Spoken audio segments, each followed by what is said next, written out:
This is TechCrunch. On a clear spring evening in Michigan, the stars aligned, just not in the way Upfront Ventures partner Nick Kim expected. He'd just led a $9.5 million seed round for OurSky, a software platform for space observational data, and was eager to see what its telescope partner PlaneWave Instruments could do. But when they rolled out the telescopes that night at PlaneWave's manufacturing facility, he was stuck waiting. It took them quite a long time to get the first image. I'm talking like multiple hours. And these are the people who make the telescopes. They were using all this like off-the-shelf open-source software that they kind of cobbled together, Kim said in an interview with TechCrunch. Kim wasn't upset, though. He was excited. This is why OurSky needed to exist, right? This is the problem, he remembered thinking. What a perfect match. It was such a good match that now OurSky and PlaneWave are merging to create a new company called Observable Space.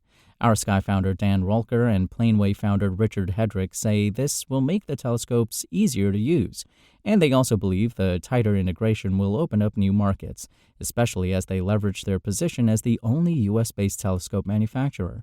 They already count NASA, the U.S. Space Force, and Georgia State University Center for High Angular Resolution Astronomy as customers. My dream was to integrate all the components on the telescope, even the parts we don't sell, and then integrate the control of the telescope, Hedrick said in an interview.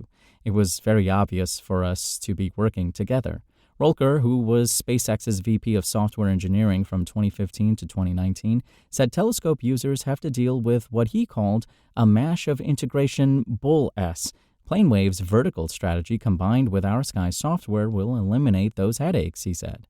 Solving that integration problem is an opportunity for Observable Space to grow the market, Rolker said. The platform OurSky has built will continue on in that name, and the telescopes will continue to be sold under the PlaneWave brand. That can involve a number of things, like letting users tap multiple telescopes at a single site, or even around the world, to mimic the capabilities of a much larger telescope, or sending communications to and from space via laser, all while lowering cost. Squeezing more out of his high-quality telescopes sold Hedrick on the merger. It will make the tech more approachable and affordable for enthusiasts and institutions alike.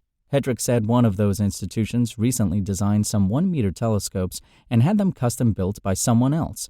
And they were like, God, if you had existed, we never would have done that, he said. As the cost to get to orbit shrinks, more companies are sending things to space, Rolker said. That means there is increased demand for the ability to locate and track objects orbiting the Earth, communicate with spacecraft, and enable defense and intelligence applications. Observable Space can be a key player in that new economy, according to Mislav Telusik, managing partner at dual-use venture fund Marlinspike, which has invested in Observable Space. Every day you're relying on space, Telusik said in an interview. If you take out GPS constellations, we're in trouble economically. It's a big, big, big deal. A lot of systems stop functioning. And guess what? The future is going to be even more dependent on that infrastructure. Telusik praised PlaneWave's quality and noted Hedrick built up the company at a time when basically all telescope manufacturing is overseas, which he believes is an advantage. If you want to replicate that in the U.S., you have to figure out how to make those fine lenses, how to make gimbals, and not just how to design them, but how to split them out by the thousands, he said.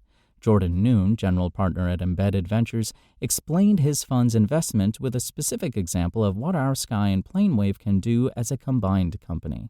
Shortly before the merger, Noon was at Mount Wilson Observatory in Los Angeles for a demo of the company's products working together. He told TechCrunch that the teams pulled an observation request from the queue on OurSky's platform. A satellite operator had lost radio contact with its spacecraft. The OurSky and PlaneWave teams located it quickly. What he described was a much smoother experience than Kim's demo in Michigan and served as proof in his mind that Observable Space was a good bet to make. Many of the world's most valuable companies, like Apple, NVIDIA, they're hardware/software platform combos, Noon said. Companies that approach just one of those two can have a lot of inherent value, but the combination of both in today's world is extremely powerful. Observable Space has about 100 employees, with the manufacturing operations remaining in Michigan, some engineering happening in Los Angeles, California, and an observatory outside Washington, D.C. It's already revenue generating, and the combined company has raised $11 million to date, including funding from In-Q-Tel, the CIA's nonprofit strategic investment arm.